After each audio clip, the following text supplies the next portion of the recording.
Wizara ya Afya kwa kushirikiana na kitengo cha malaria Zanzibar imefanya mkutano wa kujadili tathmini ya hali ya ugonjwa wa malaria katika mkoa wa Mjini Magharibi kufuatia kuwepo kwa dalili na viashiria vinavyoashiria kuendelea kuwepo kwa ugonjwa wa malaria katika baadhi ya maeneo. Akizungumza katika mkutano huo, msaidizi meneja Dr. Maulidi Isa amesema licha ya Zanzibar kupiga hatua kubwa katika mapambano dhidi ya malaria, lakini bado kuna baadhi ya shehia zinazoendelea kukabiliwa na viashiria vya ugonjwa huo.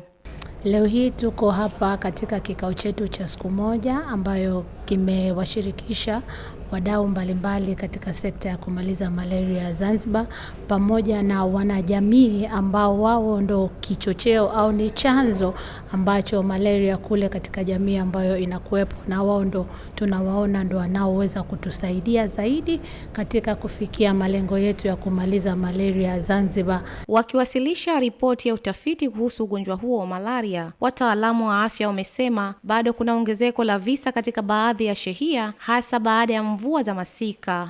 Mwaka 2019, 20, 23, 24, 25 hadi sasa kumekuwa na ongezeko kubwa katika maeneo tofauti. Hali ilianza Mji Mkongwe, ikaja maeneo ya Mjini Magharibi, kasambaa wilaya zote. Hali ikawa mbaya kusini, baadaye maeneo ya Paje. Baadaye mwaka 2023 tukapata shida kubwa maeneo ya Nungwi, hadi sasa shehia 3 zinaendelea kutusumbua. Kuna mambo mengi ambayo yanaweza kusababisha pengine kuongezeka kwa huo ugonjwa, ikiwemo pengine watu wengi pengine wanaingia Zanzibar, au pengine watu kuto kutumia kinga, au tunasema hiyo mazingira yetu hayakai sawa. Lakini zaidi na zaidi ugonjwa umeongezeka, lakini 94% ya ongezeko la malaria basi linapatikana katika kisiwa chetu cha Unguja ukilinganisha na kile cha Pemba.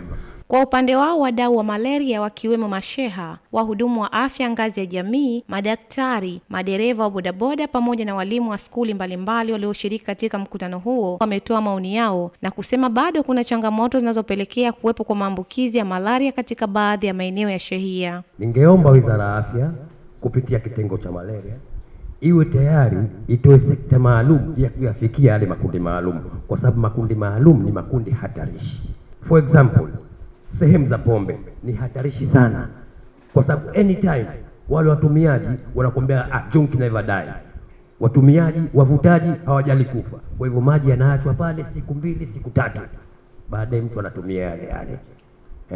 Mteja mvuta unga tayari wamekutana geto, wameweka maji pale, kanywa huyu kaacha vile, kanywa huyu kaacha vile, tayari yanabeba vile vimalea. Mtusaidie katika mapambano ya kumaliza malaria. Hapa kuna group, kuna masheha hapa, Maalim Nasiri, kuna bwana hapo wa vikokotoni na wenzake, kuna madaktari wa polisi kama nilivyosema, kuna influenza ambao tayari most tumefanya kazi nao, kuna masheha, lakini vile kuna wasaidizi masheha. Sasa kama nilivyosema, lengo bado tunaomba msaada wenu. Akifunga mkutano huo baada ya majadiliano ya kina, mkurugenzi kinga na elimu ya afya Zanzibar, Dr. Salim Slim amewataka wadau kushirikiana kwa karibu ili kutokomeza ugonjwa wa malaria katika jamii. Mimi ofisi yangu iko wazi wakati wote kwa mtu yoyote ambaye ana fikra nzuri ya kuboresha afya za jamii hapa nyumbani. Na hivi ndio tunavyotakiwa tufanye kazi, kwa sababu sote sisi ni wanajamii hapa nyumbani. Tuendelee kusaidiana na mashirikiano katika sekta hii ni kitu kimoja very important. Nimetaja hapo kwa nini, na naamini mmenifahamu kwa kutosha. Matumizi sahihi ya vyandarua, upimaji wa afya na matibabu stahiki ni silaha muhimu katika kutokomeza malaria, huku kikao kikisisitiza ushirikiano kati ya serikali, wadau pamoja na jamii ili kufikia malengo ya serikali ya kupambana na malaria hapa Zanzibar. Amina Omar, Al-Fatah TV Online.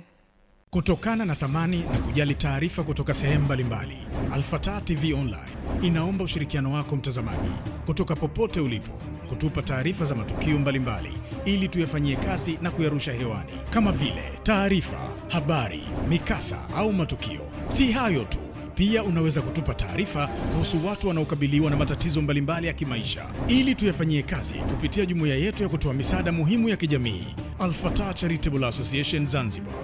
Wasiliana nasi leo kupitia namba zetu za WhatsApp: +2 55